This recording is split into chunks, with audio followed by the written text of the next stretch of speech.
आपण आता स्टिकर लावलेले आहेत, मी मराठी बोलावं असं काय सांगाल? आपण पाहतच असाल की काही लोकांनी की जे सरकारने निर्णय दिला होता की 1 मेला जर का ज्याला मराठी बोलता येणार नाही तर अशा लोकांचे लायसन रद्द होतील.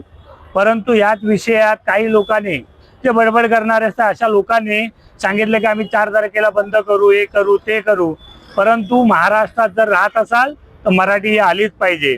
कुणाच्या तरी बोलण्याने आमचं एकच रिक्षावाल्यांना सांगणं आहे की कोणीतरी काहीतरी बोलतो म्हणून आपण जर बंद करायला जात असाल किंवा त्यांच्यात जर सामील झालात तर गाठ मनसेशी आहे.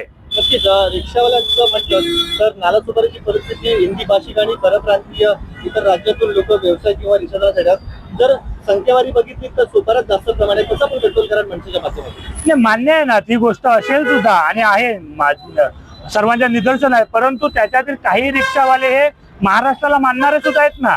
काही बोटावर मोजण्यासारखे असतील की ज्यांना महाराष्ट्रात राहून महाराष्ट्राचा गुणगान नाही गायचंय.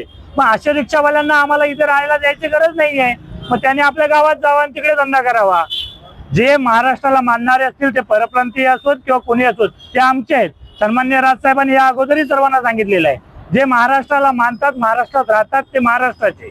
मराठी अनिवार्य करण्यात आलेलं आहे, कसं बघता आणि कसं स्वागत करू शकता का आपण या गोष्टीचा?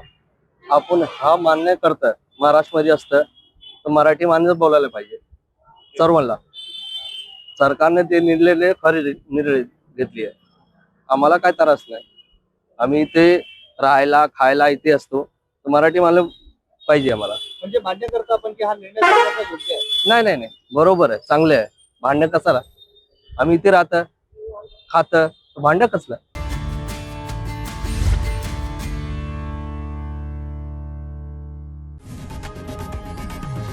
लोकशाही मराठी ऐका, पहा, जागरूक रहा.